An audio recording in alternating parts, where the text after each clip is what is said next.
오늘의 말씀은 호세아서 4장 6절. 내 백성이 지식이 없으므로 망하는도다. 내가 지식을 버렸으니 나도 너를 버려 내 제사장이 되지 못하게 할 것이요, 내가 내 하나님의 율법을 버렸으니 나도 내 자녀를 잊어버리리라. 할렐루야. 오늘의 이 말씀을 가지고 온 세계 우리 하나님의 종과 백성들에게 귀한 말씀을 들려드리고자 합니다. 저는 정랑산교회 담임 목사 신야범입니다. 반갑습니다. 온 세상 온 세계 그리스도인 주의 종님들과 성령님들에게 전할 말씀은 잘 들어주시고 냉정한 판단을 통하여 이 악한 날에 어두웠던 우리 마음을 환한 빛으로 인도해 온 인류의 예수 그리스도의 말씀으로 대희망을 주고자 합니다. 이 말씀, 호세아의 말씀은 구약 성서죠. 우리는 구약의 선지자의 말씀이 결코 역사가 아닙니다. 선지자의 말씀은 지금도 살아계시고 아버지의 말씀이라고 볼 수밖에 없습니다. 우리 예수님이 마지막 날에 천사도 아들도 모르고 오직 아버지만 아시느니라. 그러니까 아버지한테 가봐야 우리가 마지막에 될 일을 알 수가 있다는 거죠.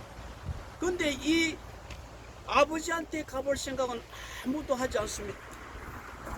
그리고 마태복음 24장에 재난의 환난이 오기 전에 그때 어려울 때에 다니엘서에 가보라고 했는데, 다니엘서에 가면은 우리가 깨달는다고 했는데 다니엘서에 가보고자 하는 사람도 없습니다. 주의 종이 없어요. 그래서 이 암흑한 세대에 우리는 방황하는 성도들이라 볼 수밖에 없습니다. 지도자가 없다, 그 말입니다. 우리를 인도할 지도자가 지금 과연 누구일까요? 예수님 오면 부활합니다 라는 말씀 가지고 우리를 인도하는 주의 종이 지금 현재 그렇습니다. 우리는 착하게 해서는 안 됩니다. 이 말씀에 속아서도 안 해야 됩니다. 우리 예수님이 오시기 전에 먼저 뭐가 있느냐면은 모든 종교의 끝이 있어요. 종언이 있습니다. 종언. 불교든지 천주교든지 기독교든지 이슬람교든지 어떤 종교라도 마지막이 있다, 그 말입니다. 우리 교회만 끝이 아니라 모든 종교가 마지막을 있다는 거예요. 종언이라고. 종언. 우리 예수님 오시기 전에 이 종언이 먼저입니다. 종교가 없다는 거예요. 그래서 우리가 궁금하지 않습니까? 우리 예수님이 환난과 환난과 환난이 일어나면은 다니엘서에 가보라고 그랬습니다. 과연 다니엘서에 가면은 우리가 깨달을 수 있을까요? 네, 깨달을 수 있습니다. 그러나 전체를 깨달을 수는 없어요. 그러나 한 가지 특이하게 깨달을 수 있는 것은 다니엘서 7장에 가면은 내 짐승이 나오는데 그것만 깨달아도 우리는 대희망이 있습니다. 이 내 짐승은 우리 교계에서 나오는 모양새 짐승입니다. 우리 신학자들이 그것이 로마고 뭐라고 말하는데 그렇지 않습니다. 그 짐승은, 첫 번째 짐승은 유대교를 말하는 것이고, 두 번째 짐승은 천주교를 말하는 것이고, 세 번째 짐승은 기독교를 말하는 것입니다. 네 번째 짐승은 무슨 뜻이냐? 천리를 가진 짐승이라. 그래서 왜 천리를 가진 짐승이 나왔느냐? 이게 궁금하지 않습니까? 마지막 한판에 독수리의 날개를 달린 종이 없다는 겁니다. 하나님이 보낸 종이 없다, 그 말입니다.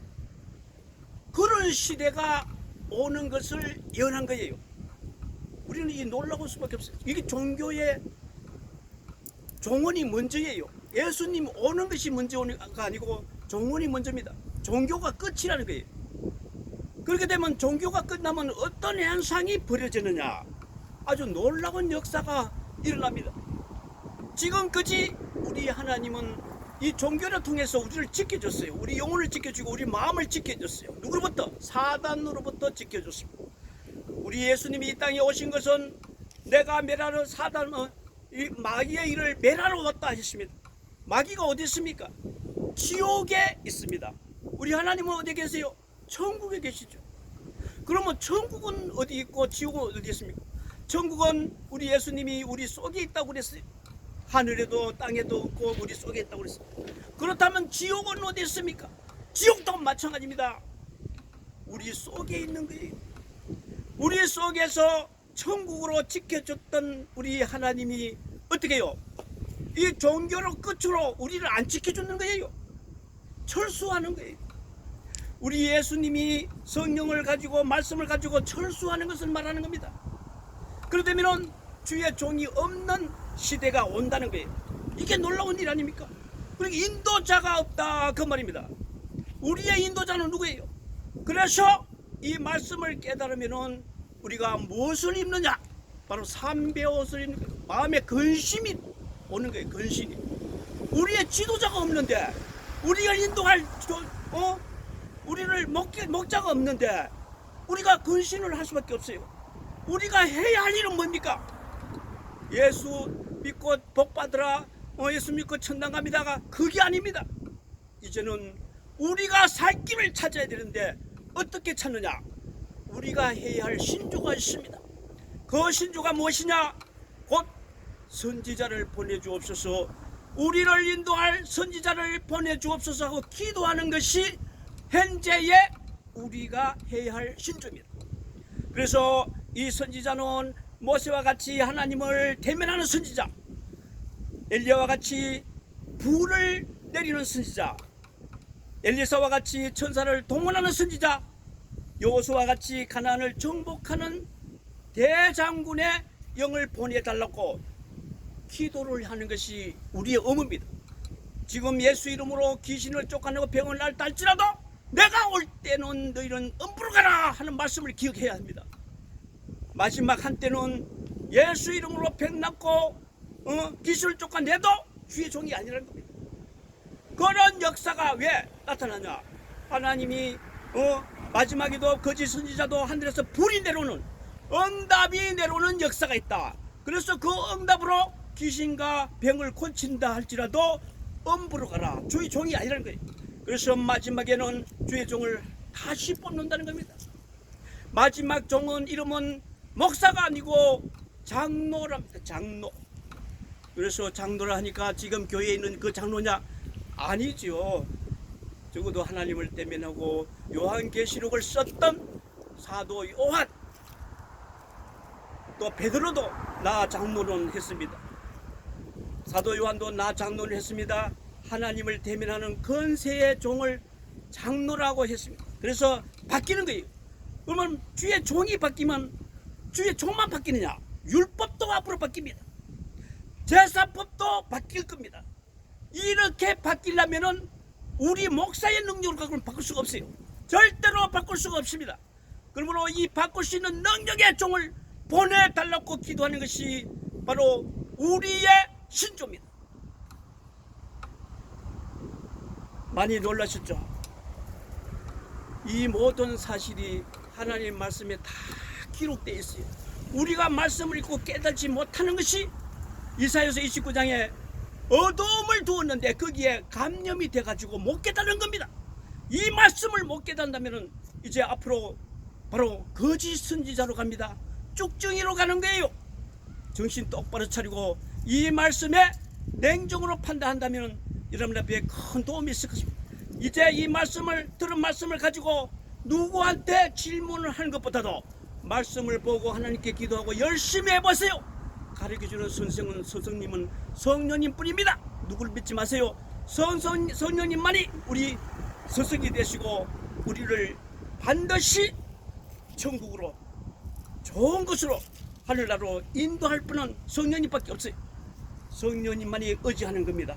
이제 여러분 제가 앞으로 하나하나 모든 것을 궁금한 것을 밝혀드리겠습니다. 지금까지 모시록 계시록을 해석한다고 해서 되는 게 아닙니다. 깨달는 것이 중요한 거죠. 이러한 내막을 깨달는 것이 중요해요. 그리고 신조가 필요해요. 아무리 묵시록을 깨닫는다 할지라도 내가 해야 할 신조를 모른다면 끝나는 거예요. 주의 종이 아닙니다. 용육자 딱지 붙습니다. 그러므로 앞으로 이 모든 내용을 제가 책임지고 여러분들에게 궁금한 부분을 차례차례 나타날 때마다 해석해 드리겠습니다. 보여드리겠습니다. 오늘은 이것으로 이만 마치겠습니다. 감사합니다.